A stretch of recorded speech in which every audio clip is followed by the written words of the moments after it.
Welcome to Bite at a Time Books, where we read you your favorite classics one bite at a time. My name is Bree Carlile, and I love to read, and wanted to share my passion with listeners like you. Be sure to follow the show on your favorite podcast platforms so you get all the new episodes. Or you can follow the show on YouTube, where we have playlists for all the stories.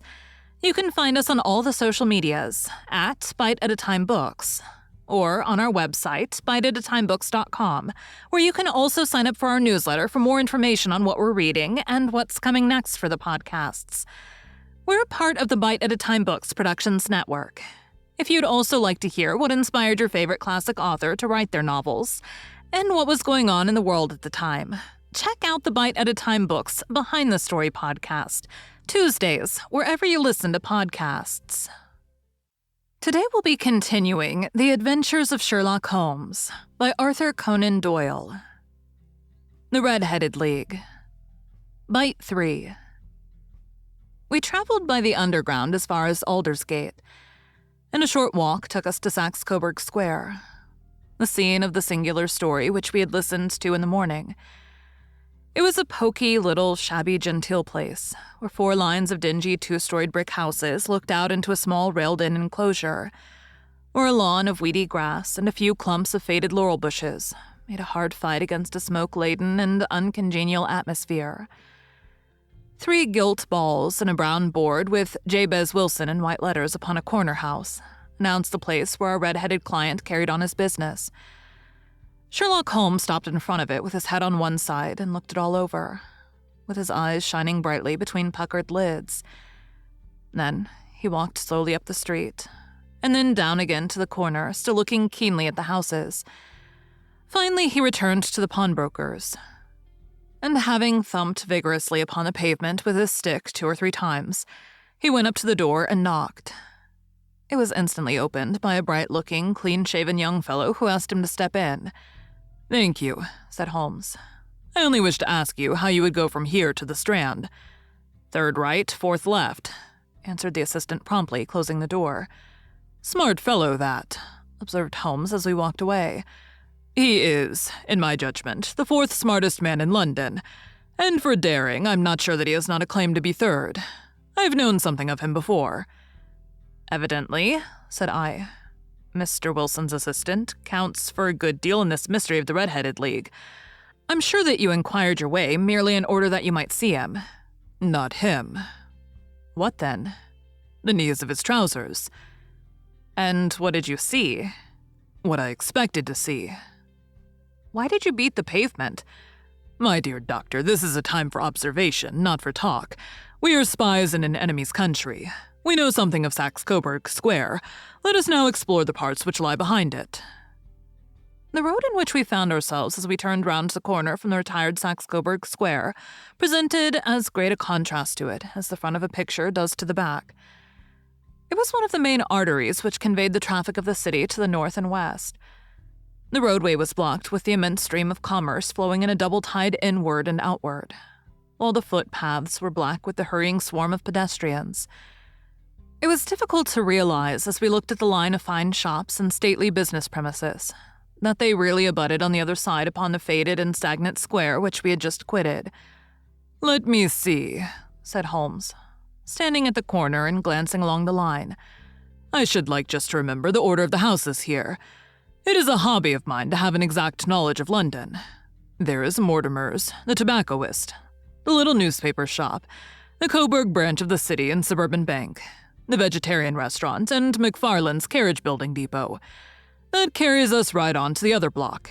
And now, Doctor, we've done our work, so it's time we had some play. A sandwich and a cup of coffee, and then off to Violin Land, where all is sweetness and delicacy and harmony, and there are no red-headed clients to vex us with their conundrums." My friend was an enthusiastic musician, being himself not only a very capable performer, but a composer of no ordinary merit. All the afternoon, he sat in the stalls wrapped in the most perfect happiness, gently waving his long, thin fingers in time to the music, while his gently smiling face and his languid, dreamy eyes were as unlike those of Holmes and the sleuth-hound, Holmes the relentless, keen-witted, ready-handed criminal agent, as it was possible to conceive. In his singular character, the dual nature alternately asserted itself. And his extreme exactness and astuteness represented, as I have often thought, the reaction against the poetic and contemplative mood which occasionally predominated in him. The swing of his nature took him from extreme languor to devouring energy. And as I knew well, he was never so truly formidable as when, for days on end, he had been lounging in his armchair amid his improvisations and his black-letter editions. Then it was that the lust of the chase would suddenly come upon him, and that his brilliant reasoning power would rise to the level of intuition, until those who were unacquainted with his methods would look askance at him as on a man whose knowledge was not that of other mortals. When I saw him that afternoon, so enwrapped in the music at St. James's Hall, I felt that an evil time might be coming upon those whom he had set himself to hunt down. "You want to go home, no doubt, Doctor," he remarked as we emerged. "Yes, it would be as well. And I have some business to do which will take some hours.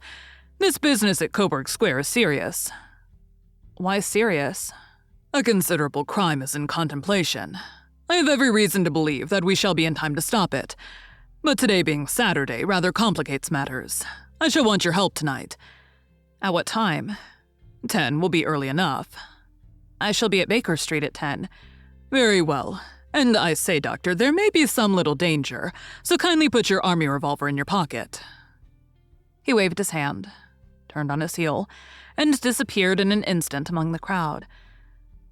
I trust that I'm not more dense than my neighbors, but I was always oppressed with a sense of my own stupidity in my dealings with Sherlock Holmes. Here I had heard what he had heard. I had seen what he had seen. And yet, from his words, it was evident that he saw clearly not only what had happened, but what was about to happen, while to me the whole business was still confused and grotesque. As I drove home to my house in Kensington, I thought over it all. From the extraordinary story of the red-headed copier of the encyclopedia, down to the visit to Saxe-Coburg Square and the ominous words with which he had parted from me. What was this nocturnal expedition? And why should I go armed? Where were we going? And what were we to do? I had the hint from Holmes that this smooth-faced pawnbroker's assistant was a formidable man, a man who might play a deep game. I tried to puzzle it out, but gave it up in despair and set the matter aside until night should bring an explanation. It was 9:15 when I started home and made my way across the park and so through Oxford Street to Baker Street. 2 hansoms were standing at the door, and as I entered the passage, I heard the sound of voices from above. On entering his room, I found Holmes in animated conversation with 2 men, one of whom I recognized as Peter Jones, the official police agent, while the other was a long, thin, sad-faced man with a very shiny hat and oppressively respectable frock coat. "Ah, our party's complete," said Holmes, buttoning up his pea-jacket and taking his heavy hunting crop from the rack. "Watson, I think you know Mr. Jones of Scotland Yard. Let me introduce you to Mr. Merriweather, who is to be our companion in tonight's adventure." "We're hunting in couples again, Doctor, you see," said Jones in his consequential way. "Our friend here's a wonderful man for starting a chase. All he wants is an old dog to help him do the running down." "I hope a wild goose may not prove to be the end of our chase," observed Mr. Merriweather gloomily. "You may place considerable confidence in Mr. Holmes, sir," said the police agent loftily. "He has his own little methods, which are, if you won't mind me saying so, just a little too theoretical and fantastic. But he has the makings of a detective in him.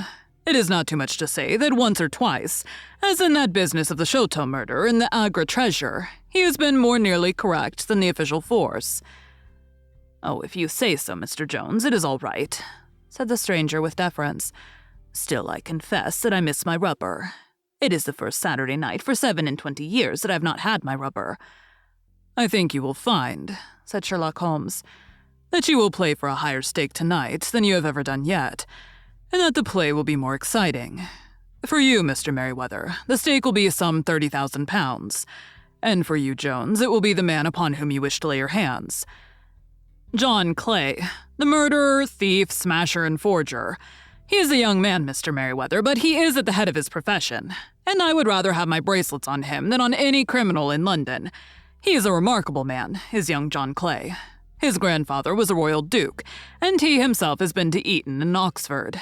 His brain is as cunning as his fingers, And though we meet signs of him at every turn, we never know where to find the man himself. He'll crack a rib in Scotland one week, and be raising money to build an orphanage in Cornwall the next. I've been on his track for years and have never set eyes on him yet. I hope that I may have the pleasure of introducing you tonight. I've had one or two little turns also with Mr. John Clay, and I agree with you that he is at the head of his profession. It is past 10, however, and quite time that we started. If you two will take the first hansom, Watson and I will follow in the second. Sherlock Holmes was not very communicative during the long drive, and lay back in the cab, humming the tunes which he had heard in the afternoon. We rattled through the endless labyrinth of gaslit streets until we emerged into Farrington Street. "We're close there now," my friend remarked. "This fellow Merriweather is a bank director, and personally interested in the matter. I thought it as well to have Jones with us also. He's not a bad fellow, though an absolute imbecile in his profession. He has one positive virtue. He is as brave as a bulldog and as tenacious as a lobster if he gets his claws upon anyone.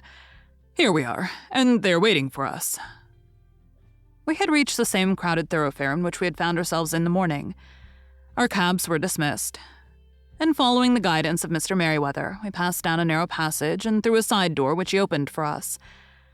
Within, there was a small corridor, which ended in a very massive iron gate. This also was opened and led down a flight of winding stone steps, which terminated at another formidable gate. Mr. Merriweather stopped to light a lantern, and then conducted us down a dark, earth-smelling passage. And so, after opening a third door into a huge vault or cellar which was piled all round with crates and massive boxes. "You are not very vulnerable from above," Holmes remarked as he held up the lantern and gazed about him. "Nor from below," said Mr. Merriweather, striking his stick upon the flags which lined the floor.